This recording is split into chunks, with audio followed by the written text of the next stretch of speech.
माघ मास के शुक्ल पक्ष की पंचमी तिथि को विद्या और बुद्धि की देवी मां सरस्वती की उपासना का पर्व बसंत पंचमी पूरे उत्साह और परंपरा के साथ मनाया जा रहा है। शहर के शिक्षण संस्थानों और मंदिरों में मां सरस्वती का विधि विधान से पूजन अर्चन किया गया। बसंत पंचमी के अवसर पर संभागीय बाल भवन में विद्या की देवी मां सरस्वती का पूजन अर्चन किया गया। इस अवसर पर बच्चों के द्वारा विभिन्न सांस्कृतिक कार्यक्रम भी प्रस्तुत किए गए। कार्यक्रम के दौरान छात्रों को पुरस्कृत किया गया। बसंत पंचमी के मौके पर सोनकर समाज की महिलाओं के द्वारा भानतलैया क्षेत्र में स्थित शिव मंदिर में विभिन्न कार्यक्रमों का आयोजन किया गया। महिलाओं ने पूजन अर्चन कर मां सरस्वती की उपासना की। रांची क्षेत्र स्थित नगर निगम के वाटर वर्कर्स और स्ट्रीट लाइट्स पर बिजली बिल की 1,40,00,000 की राशि विद्युत विभाग को वसूल करनी है। राज्य के 4.5 लाख पेंशनर्स को केंद्र के पेंशनर्स के समान महंगाई राहत का भुगतान न कर प्रदेश सरकार प्रताड़ित कर रही है। यह आरोप जिला पेंशनर्स एसोसिएशन के पदाधिकारियों द्वारा लगाया गया है। बूथ विस्तारक अभियान के बाद भाजपा अब आर्थिक रूप से आत्मनिर्भर बनने समर्पण अभियान की शुरुआत करेगी। 11 फरवरी से आयोजित होने वाले भाजपा के इस नए अभियान के माध्यम से संगठन को मजबूती दिलाने कार्यकर्ता आर्थिक संग्रह में जुटेगा। भारतीय जनता पार्टी के प्रदेश अध्यक्ष बी.डी. शर्मा ने जबलपुर अल्प प्रवास के दौरान मीडिया से चर्चा करते हुए यह जानकारी दी। कोरोना संक्रमण काल के कारण मां नर्मदा तट ग्वारीघाट के घाटों पर नाव का संचालन करने वाले नाविकों को आर्थिक संकटों का सामना करना पड़ रहा है। धार्मिक पर्वों और त्योहारों पर प्रशासन द्वारा नौका संचालन पर लगाए गए प्रतिबंध से नाविक परेशान है। नाविकों का कहना है कि ठेकेदार की अवैध वसूली से भी उन्हें दिक्कतों का सामना करना पड़ रहा है। गोरा बाजार थाना क्षेत्र पिंक सिटी के पास तेज रफ्तार हाईवा चालक द्वारा बाइक सवार को मौत के घाट उतारने की घटना को लेकर विरोध प्रदर्शन का सिलसिला जारी है। कांग्रेस कार्यकर्ताओं ने घटना के विरोध में गोरा बाजार थाने के सामने प्रदर्शन किया। जांच करने और पीड़ित परिवार को न्याय दिलाने की मांग को लेकर ज्ञापन सौंपा। पहाड़ी इलाकों में हुई बर्फबारी के कारण एक बार फिर मौसम का मिजाज बदल गया है। बीते 24 घंटों के दौरान दिन और रात के पारे में गिरावट दर्ज की गई है। नमस्कार, बीडीवी न्यूज के इस बुलेटिन में आपके साथ मैं हूं स्वाति। शहर से जुड़ी खबरों को देखेंगे विस्तार से, लेकिन सबसे पहले एक नजर डालते हैं हेडलाइंस पर।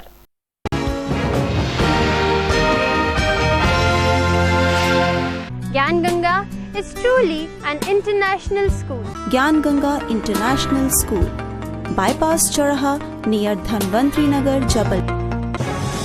विद्या और बुद्धि की देवी मां सरस्वती का पूजन कर मनाया गया बसंत पंचमी का महापर्व। बसंत उत्सव के अवसर पर शहर में हुए विभिन्न धार्मिक और सांस्कृतिक आयोजन। शिक्षण संस्थाओं और मंदिरों में विधि विधान से की गई मां सरस्वती की पूजा। गोरा बाजार पिंक सिटी के पास बाइक सवार युवक को तेज रफ्तार हाईवा के चालक द्वारा रौंद देने की घटना के विरोध में कांग्रेस ने किया गोरा बाजार थाने का घेराव। नो एंट्री में भारी वाहनों के प्रवेश पर रोक लगाने और पीड़ित परिवार को न्याय दिलाने की मांग की। और पहाड़ी इलाकों में हुई बर्फबारी के चलते मौसम के मिजाज फिर बदले, तापमान में आई गिरावट। बसंत पंचमी पर तेज हवाओं के कारण दिन में भी ठंडक का एहसास। न्यूनतम तापमान 9.4 डिग्री सेल्सियस हुआ दर्ज।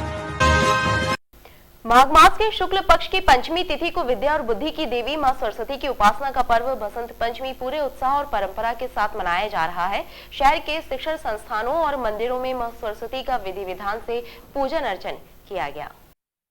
माघ मास के शुक्ल पक्ष की पंचमी तिथि को विद्या और बुद्धि की देवी मां सरस्वती की उपासना और ऋतुराज बसंत के आगमन का पर्व बसंत पंचमी पूरे उत्साह और परंपरा के साथ मनाया गया। इस अवसर पर शहर के शिक्षण संस्थानों और मंदिरों में सनातन परंपरा को निभाते हुए विधि विधान से मां सरस्वती का पूजन किया गया।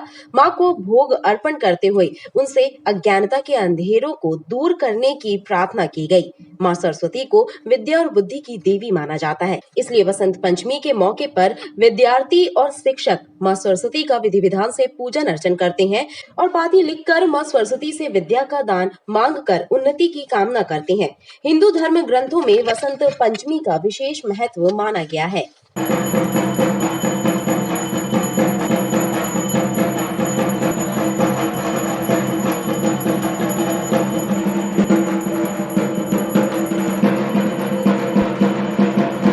सरस्वती की पूजा है, बसंत पंचमी है आज, और यहाँ करीब 15 जो टीचर हैं सब आए हुए हैं, सुबह से लगे हुए हैं सब कोई, और सब बच्चों की पढ़ाई के लिए हम माते से हम यही करते हैं कि विनती करते हैं कि सब अच्छे से पढ़ाई किया करें, अपने जीवन में उन्नति करें।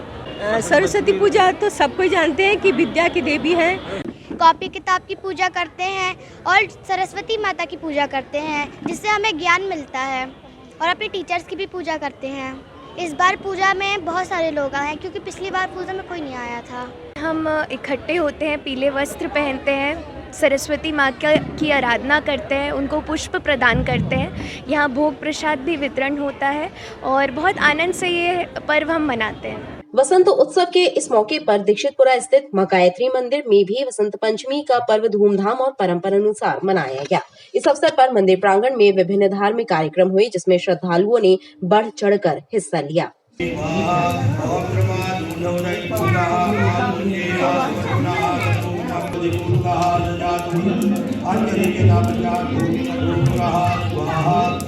दीक्षितपुरा में मंजू तेली की जो गली कहलाती है उसमें यह सिद्ध गायत्री मंदिर है। यहाँ पर ये 18वां वर्ष बसंत पंचमी पर्वोत्सव उनका मनाया जाता है। इस बसंत पंचमी में माता जी यहाँ पर विराजमान हुई थी। उसी अवसर पर विशाल कार्यक्रम हवन एवं भंडारा विशाल रूप से रखा जाता है। बसंत पंचमी के शुभ अवसर पर ऋतुराज वसंत के आगमन की खुशियां भी मनाई गईं। इस दिन पीले वस्त्र धारण करने का भी महत्व है। वहीं इस दिन मांगलिक और नया कार्य करना भी शुभ माना जाता है।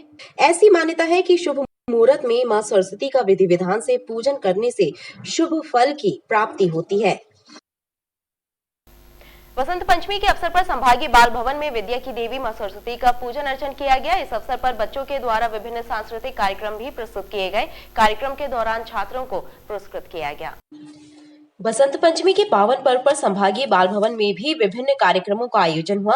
बाल भवन में विद्या और बुद्धि की देवी मां सरस्वती का विधि विधान से पूजन अर्चन किया गया। इसके पश्चात बच्चों द्वारा विभिन्न सांस्कृतिक कार्यक्रमों की प्रस्तुति भी दी गई।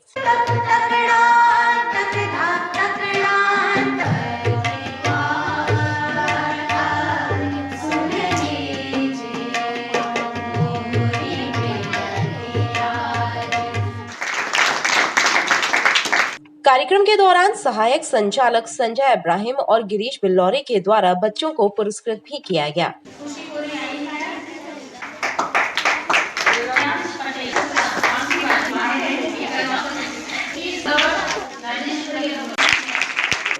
आज हमारे यहाँ बाल भवन में छोटे बच्चों को बसंत पंचमी के उपलक्ष्य में उनके द्वारा किए गए कार्यक्रमों के गिफ्ट और साथ में उनके मेडल प्रदान किए गए हैं। और हमारे सहायक संचालक श्री संजय अब्राहम और गिरीश बिलोरे सर के द्वारा किए गए इस आयोजन में आज सभी लोग इसका आनंद उठा रहे हैं बसंत पंचमी का।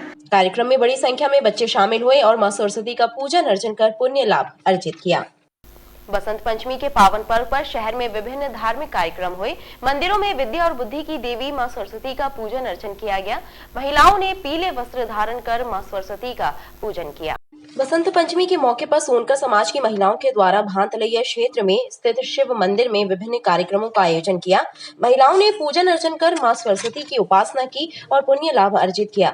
बसंत उत्सव के इस धार्मिक आयोजन में नगर कांग्रेस अध्यक्ष जगत बहादुर सिंह अन्नू भी शामिल हुए और उन्होंने शहरवासियों को बसंत उत्सव पर्व की शुभकामनाएं दी। बसंत पंचमी की ढेर सारी बधाई, शुभकामनाएं।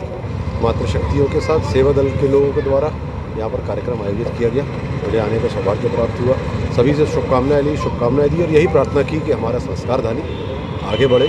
सबने मिलकर यहाँ आज भोजन प्रसादी का कार्यक्रम किया और एक दूसरे को शुभकामनाएं दी और पूज्य और प्रिय लोगों ने सब एक दूसरे को आशीर्वाद दिया। सभी संस्कारधानी जबलपुर को बसंत पंचमी की हार्दिक शुभकामनाएं। आज हम सभी ने यहाँ पर सोनकर समाज की महिलाओं द्वारा बसंत उत्सव मनाया। त्रिमूर्ति मंदिर भानतलैया में स्वर्गीय श्री कैलाश सोनकर जी द्वारा हमारे पिताजी के द्वारा मां सरस्वती का पूजन अर्चन किया जाता था। उसी परंपरा को हम लोगों ने जारी रखते हुए आज यहाँ पर पूजन अर्चन। बिजली बिलों की बकाया राशि की वसूली के लिए विद्युत विभाग भले ही अभियान चलाने और बकाया राशि की वसूली के लिए तमाम दावे करता हो, लेकिन शासकीय विभागों पर बकाया बिजली के बिलों की राशि वसूल करने में विद्युत विभाग फिसड्डी साबित हो रहा है। रांझी क्षेत्र स्थित नगर निगम के वाटर वर्कर्स और स्ट्रीट लाइटों पर बिजली बिल की 1 करोड़ 40 लाख की राशि विद्युत विभाग को वसूल करनी है। उपभोक्ताओं से बकाया बिजली बिल की राशि वसूल करने के लिए सख्त कदम उठाने वाला विद्युत विभाग शासकीय विभागों से बकाया बिजली बिल की राशि वसूल करने में फिसड्डी साबित हो रहा है।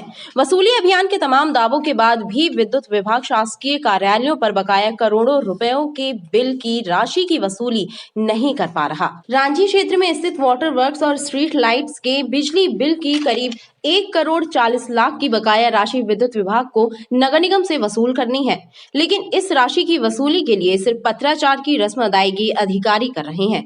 विद्युत विभाग रांची उप संभाग के सहायक अभियंता पीके सिंह का कहना है कि बिजली बिल की बकाया राशि के भुगतान के लिए कई बार नगर निगम को पत्राचार किया गया, लेकिन अब तक कोई भी कदम नगर निगम ने नहीं उठाया है। रांची क्षेत्र के अंदर नगर निगम का भी बहुत बड़ा बकाया राशि है।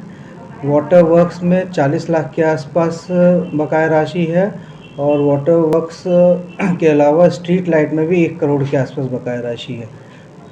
इसका पत्राचार हमने बार बार नगर निगम से किया, लेकिन अभी भी उनकी तरफ से कोई भी इसका जवाब नहीं आया।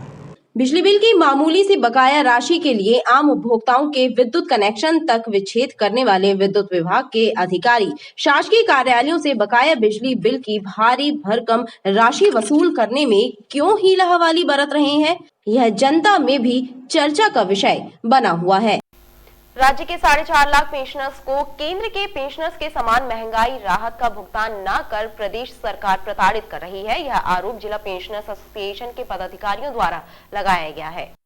राज्य के करीब 4.5 लाख पेंशनर्स को प्रदेश सरकार केंद्र के पेंशनर्स के समान महंगाई राहत का भुगतान नहीं कर रही है। ऐसे में पेंशनर्स को आर्थिक संकटों का सामना करना पड़ रहा है। पेंशनर एसोसिएशन जिला प्रशासन जबलपुर के पदाधिकारियों और सदस्यों ने राज्य के पेंशनर्स की समस्याओं और मांगों को लेकर बैठक की, जिसमें निर्णय लिया गया कि आगामी दिनों में होने वाले प्रदेश सरकार के बजट सत्र के पहले पूरे प्रदेश में पेंशनर्स विधायकों को 3 सूत्रीय मांगों का ज्ञापन सौंपेंगे।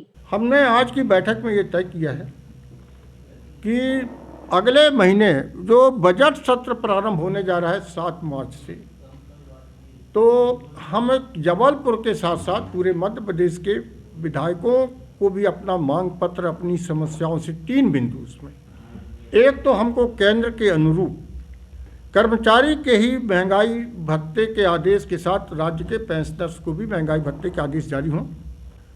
हम माननीय शिवराज सिंह जी आपसे ये आग्रह कर रहे हैं कि आपने 2018 में जब 7वें वेतनमान की घोषणा की थी, उस घोषणा में इस बात का भी उल्लेख किया था कि हम मध्य प्रदेश के 4.5 लाख, 5 लाख, 6 लाख जो पेंशनर्स हैं, तो जिस प्रकार से सेंट्रल गवर्नमेंट की CGS की सुविधाएं मिली हुई हैं इलाज के लिए, हम उस प्रकार का एक नियम बहुत शीघ्र जारी करने जा रहे हैं। किंतु दुर्भाग्य हमारा इस बात का है कि वो 18 से लेकर और अब तक 4 साल समाप्त होने जा रहे हैं, लेकिन ना तो सरकार ने उस तरफ कोई नियम कायदे बनाए, और पिछली कमलनाथ सरकार ने जो कुछ बनाया था उस पर तत्काल रोक लगा के और उसको जीरो कर दिया। पेंशनर्स का कहना है कि महंगाई राहत के अलावा ज्ञापन के माध्यम से पेंशनर्स की अन्य मांगों को भी सरकार के समक्ष रखा जाएगा। बूथ विस्तारक अभियान के बाद भाजपा अब आर्थिक रूप से आत्मनिर्भर बनने समर्पण अभियान की शुरुआत करेगी। 11 फरवरी से आयोजित होने वाले भाजपा के इस नए अभियान के माध्यम से संगठन को मजबूती दिलाने कार्यकर्ता आर्थिक संग्रह में जुटेगा। भारतीय जनता पार्टी के प्रदेश अध्यक्ष BD शर्मा ने जबलपुर अल्प प्रवास के दौरान मीडिया से चर्चा करते हुए यह जानकारी दी। इस दौरान उन्होंने विपक्ष को आड़े हाथों लिया और गायों की मौतों को लेकर हो रही सियासत पर कांग्रेस विधायक आरिफ मसूद द्वारा किए जा रहे धरने को नौटंकी करार दिया। भारतीय जनता पार्टी के नेतृत्व पर, माननीय प्रधानमंत्री पर अथाह विश्वास जनता का और व्यापक समर्थन है। हम समर्पण निधि का हमारा अभियान है, अपने संगठन को आत्मनिर्भर बनाना। उसमें हम समाज के सहयोग से, जो ठाकरे जी ने पूरे भारत के अंदर भारतीय जनता पार्टी को एक कंसेप्ट दिया कि कार्यकर्ताओं के बल पर संगठन चलेगा, तो इस दिशा में हम 11 फरवरी से इस अभियान को शुरू करेंगे। और समर्पण का अभियान भी हमारा बहुत बहुआयामी अभियान है। अपने संगठन को आर्थिक तौर पर कार्यकर्ताओं के बल पर मजबूत बनाना, समाज के सहयोग से मजबूत बनाना, ये भी हमारा एक विशेष अभियान है। पर आपत्ति लेने वाले कांग्रेस विधायक आरिफ मसूद 800 गायों की हत्या को लेकर अभी कुछ देर प्रदर्शन करेंगे, क्या कहेंगे? नहीं, ये तो एक नौटंकी है। वो क्या आरिफ मसूद क्या प्रदर्शन करेंगे? आज गाय के शुभचिंतक बन गए वो। अगर इस प्रकार की कहीं घटना दुर्घटना होती है दुर्भाग्यजनक है, ऐसे लोग बचने नहीं चाहिए। तत्काल अगर कहीं ऐसा हुआ है तो उस पर कार्रवाई भी हुई है, लेकिन आरिफ मसूद जैसे लोग जो देशद्रोही ताकतों के साथ खड़े होकर के पाकिस्तान जिंदाबाद के नारे लगाते हैं, ऐसे लोगों की कोई इन बातों को मानेगा क्या? आंदोलन वो करें, उनका अधिकार है, करना चाहिए उनको। गाड़ी से उतरें तब तो आंदोलन होगा, सड़क पर आएंगे तब आंदोलन होगा, धूल खाएंगे तब आंदोलन होगा, सर्दी में निकलेंगे तब आंदोलन होगा। कमलनाथ जी, गाड़ी में बैठने से आंदोलन नहीं होता, एक बात। और 15 महीने की सरकार आपकी जनता ने देखी है, आपने किसानों के साथ क्या किया था, किसानों के साथ कितना धोखा आपने किया था, कितना छल कपट किया। कोरोना संक्रमण काल के कारण मां नर्मदा तट ग्वारी घाट के घाटों पर नाव का संचालन करने वाले नाविकों को आर्थिक संकटों का सामना करना पड़ रहा है। धार्मिक पर्वों और त्योहारों पर प्रशासन द्वारा नौका संचालन पर लगाए गए प्रतिबंध से नाविक परेशान है। नाविकों का कहना है कि ठेकेदार की अवैध वसूली से भी उन्हें दिक्कतों का सामना करना पड़ता है। कोरोना संक्रमण काल के बीच मां नर्मदा तट ग्वारी घाट के नाविक आर्थिक संकटों का सामना कर रहे हैं। धार्मिक त्योहारों और पर्वों पर लगे प्रतिबंध और मेलों के दौरान प्रशासन द्वारा नौका संचालन पर लगाई गई पाबंदी से नाविकों को आर्थिक बदहाली से गुजरना पड़ रहा है। नाविकों का कहना है कि मेलों के दौरान प्रशासन नौका संचालन पर पाबंदी लगा देता है, वहीं आम दिनों में ठेकेदार की अवैध वसूली से भी नाविकों को दिक्कतों का सामना करना पड़ रहा है। मेले ठेले में पूरी नाव बंद कर देते हैं, कमाने का कुछ नहीं है, मिलता है नहीं है, बड़ी मुश्किल में जो मिलता है उसी से चलाते हैं। और जब कमाने की बारी आती है तो रेट ज़्यादा लेते, कभी 100 ले लेते, कभी 50 ले लेते, कभी ज़्यादा ठेकेदार ले लेते हैं। जो नियम है भाई 20 रुपये जो भी लगता है, जैसे दुकान की 5 रुपये की पर्ची करती है, 10 की जगह 20 ले लें आप। बाकी टाइम बंद करवा देती, पूरी नाव खड़ी रहती है, और जब बंद करवाते तो कुछ मिलता भी नहीं है कि कुछ दे दे सब नाव वालों को। चलो बंद है तो हफ्ता भर के लिए या 2-3 दिन के लिए तो 500-500 रुपये या 700-700 जो भी बनता है तो दे दें सबको। कुछ मिलता नहीं है, और पैसा तो मिलता ही नगर निगम से भी कुछ नहीं मिलता, और जो डूबते उगते हैं सब हम ही लोग बचाते हैं, उनको हम ही लोग देखते हैं सब। नाविकों ने जिला प्रशासन से मांग की है कि पर्वों और त्योहारों पर नौका संचालन पर लगाई गई पाबंदी को हटाया जाए ताकि नाविकों को रोजगार मिल सके और उनकी परेशानियां दूर हों। गोरा बाजार थाना क्षेत्र पिंक सिटी के पास तेज रफ्तार हाईवा चालक द्वारा बाइक सवार को मौत के घाट उतारने की घटना को लेकर विरोध प्रदर्शन का सिलसिला जारी है। कांग्रेस कार्यकर्ताओं ने घटना के विरोध में गोरा बाजार थाने के सामने प्रदर्शन किया। कांग्रेस नेताओं ने नो एंट्री में भारी वाहनों की आवाजाही पर रोक लगाने, दुर्घटना की निष्पक्ष जाँच करने और पीड़ित परिवार को न्याय दिलाने की मांग को लेकर ज्ञापन सौंपा। गोरा बाजार थाना क्षेत्र पिंक सिटी के पास तेज रफ्तार हाईवा चालक द्वारा बाइक सवार को मौत के घाट उतारने की घटना को लेकर कांग्रेस कार्यकर्ताओं ने गोरा बाजार थाने के सामने प्रदर्शन किया। कांग्रेस नेताओं ने इस घटना की निंदा करते हुए शासन प्रशासन और जनप्रतिनिधियों की कार्यप्रणाली पर आक्रोश जाहिर किया। कांग्रेस नेताओं द्वारा प्रदर्शन के दौरान एसपी के नाम एक ज्ञापन सौंपा गया और नो एंट्री में सड़कों पर बेलगाम दौड़ रहे भारी वाहनों की आवाजाही पर रोक लगाने की मांग के साथ ही पीड़ित परिवार को न्याय दिलाने की मांग की गई। कहीं ना कहीं ये क्षेत्रीय विधायक की निष्क्रियता है। भारी वाहन नो एंट्री में आना ये कैसे आ गया? शासन प्रशासन पे उनका कोई अंकुश नहीं है, ना उनको चिंता है क्षेत्र की, सिर्फ अपना घर भरने का काम कर रहे हैं। कि आज हम गोरा बाजार थाने आए, घेराव किया है और हमने मांग की है सबसे पहले तो पीड़ित परिवार को उचित मुआवजा दिया जाए। उससे पूर्ति नहीं होगी लेकिन ये सांत्वना है। और उस परिवार में किसी, क्योंकि 2 बच्चियां हैं, 5 भाइयों में इकलौता बच्चा था, बच्चियां हैं, तो उस परिवार से किसी को कोई रोजगार सरकार दे। और जो मालिक है, ट्रक मालिक चाहे ड्राइवर हो, उन पे कार्रवाई हो। ये सारी बात को लेके आज हम लोगों ने यहाँ ज्ञापन किया और घेराव किया। 2 दिन पहले एक 20 साल के लड़के का एक्सीडेंट हुआ है, एक्सपायर हो गया बच्चा। उसमें कुछ मांगों को लेकर के आए थे, ज्ञापन दिए हैं, ज्ञापन दिया गया है। तो उसमें समुचित पूरी कार्रवाई करके जो हाईवा वाला है और बोलेरो वाला जो है गाड़ी वाला, तो दोनों को गिरफ्तार करके जेल के सलाखों में बंद किया गया है। पुलिस अधिकारियों ने कांग्रेस नेताओं को आश्वासन दिया कि ऐसी घटना की पुनरावृत्ति न हो, इसके लिए पुलिस द्वारा सख्त कार्रवाई की गई है। पहाड़ी इलाकों में हुई बर्फबारी के कारण एक बार फिर मौसम का मिजाज बदल गया है। बीते 24 घंटों के दौरान दिन और रात के पारे में गिरावट दर्ज की। उत्तरी और पहाड़ी इलाकों में हुई बर्फबारी का असर एक बार फिर मौसम पर पड़ा है। बीते 24 घंटों के दौरान दिन और रात के तापमान में फिर गिरावट दर्ज की गई है। बसंत पंचमी पर चल रही सर्द हवाओं के कारण दिन में भी लोगों को ठंडक महसूस हो रही है। बीते दिनों तापमान में कुछ बढ़ोतरी दर्ज की गई थी, लेकिन एक बार फिर मौसम बदल गया है और फिजा में ठंडक खुल गई है। बहुत ज़्यादा पड़ी है, 2-3 दिन से कुछ राहत थी मगर गर्मी की, तो इस बार तो हमें लग रहा है कि अब फिर ठंड इस बार जाने वाली नहीं है, इसलिए फिर से जैकेट पहननी पड़ेगी। आज कैसा मौसम लग रहा है? आज मौसम मुझे थोड़ा ठंडा टाइप का लग रहा है, हवाएं चल रही हैं अच्छी ठंडी। जबलपुर में न्यूनतम तापमान सामान्य से 3 डिग्री सेल्सियस कम 9.4 डिग्री सेल्सियस दर्ज हुआ। मौसम वैज्ञानिकों का कहना है कि आगामी 2 दिनों तक सर्दी इसी तरह बनी रहेगी। तापमान में आगामी 2 दिनों बाद बढ़ोतरी होने की संभावना मौसमविदों ने व्यक्त की है। खबरें लगातार जारी हैं, आप देखते रहिए BDV।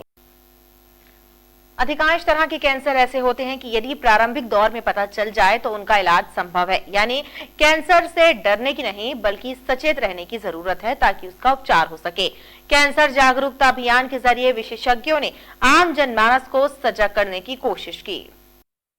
शासकीय मानकुंवर बाई महिला कॉलेज में विश्व कैंसर दिवस के अवसर पर एक वर्कशॉप का आयोजन किया गया, जिसमें कैंसर रोग विशेषज्ञ डॉक्टर अलका अग्रवाल ने छात्राओं को कैंसर से बचाव के तरीके एवं कैंसर को पहचानने के तरीके बताए। इस जागरूकता कार्यक्रम में छात्राओं के सवालों के जवाब भी दिए गए। डॉक्टर राजेंद्र अच्युत बड़वे, who is the director of the Tata Memorial Hospital, Mumbai, and honored with the government of India for his contribution in the field of medicine, especially for the cancer patients. Here कि इतने सारे support होने की वजह से आज मैं strong cancer survival के रूप में उभरी हूँ। और कई लोग मुझे कहते हैं कि सफर करके वो एक सफरर है, स्टिल ही और शी इज अ सफरर, है ना। तो Neelam is a conqueror, real life experience को शेयर करना चाहूँगी। मेरा मकसद एक समाज सेवी संस्था के सहयोग से आयोजित इस कार्यक्रम में कैंसर फाइटर्स द्वारा मोटिवेशनल स्पीच भी दी गई। कैंसर एक्चुअली क्या एक ऐसी बीमारी है जिससे लोग बहुत जल्दी घबरा जाते हैं, उसमें सेल्स जो रहते हैं पूरी तरीके से डेड हो जाते हैं। और इसकी जन जागरण के लिए कि लोगों को घबराना नहीं है, लड़ना है, क्योंकि 1993 में विश्व कैंसर दिवस पहली बार आयोजित किया गया था जिनेवा में, जिसका उद्देश्य सिर्फ यही था कि लोगों को ज़्यादा से ज़्यादा अवेयरनेस फैलाना बहुत ज़्यादा ज़रूरी है, जन जागरण अभियान बहुत ज़्यादा ज़रूरी है। उसी के तहत आज यहाँ पे एक कार्यशाला का आयोजन किया गया है। समाज सेवी संस्था के सदस्यों ने बताया कि पहले थैलीसीमिया के क्षेत्र में कार्य कर चुके हैं, अब लोगों को कैंसर के प्रति जागरूक कर रहे हैं ताकि इस बीमारी को हराया जा सके। नवागत कलेक्टर इलैया राजाटी ने पत्रकारों से चर्चा करते हुए कहा कि शहर की यातायात व्यवस्था को सुधारने और स्मार्ट सिटी के विकास कार्यों को समय पर पूरा कराना उनकी प्राथमिकताओं में शुमार रहेगा। इसके अलावा डेयरी के क्षेत्र में नवाचार कर पशुपालकों की आय बढ़ाने के भी प्रयास किए जाएंगे। वहीं उन्होंने शिक्षा और स्वास्थ्य के क्षेत्र में बेहतर कार्य करने की बात कही है। कलेक्टर इलैया राजा ने कहा कि उन्होंने पहले दिन ही जबलपुर की काफी जानकारी हासिल कर ली है और अब शहर की तासीर समझकर कार्य आरंभ किया जाएगा। कलेक्टर ने ये भी कहा कि पूर्व कलेक्टर के द्वारा शुरू किया गया केयर बाय कलेक्टर जारी रहेगा, बल्कि उसे और बेहतर बनाया जाएगा। दो चीज़ें हैं, जबलपुर डिस्ट्रिक्ट और जबलपुर सिटी का पॉइंट ऑफ व्यू से मतलब प्रायोरिटीज़ हैं। तो जैसे आप लोगों सभी लोगों से डिस्कशन करने के बाद मुझे डेफिनेटली जबलपुर सिटी के लिए वर्तमान समय का प्रायोरिटी तो ये लग रहा है कि आपका स्मार्ट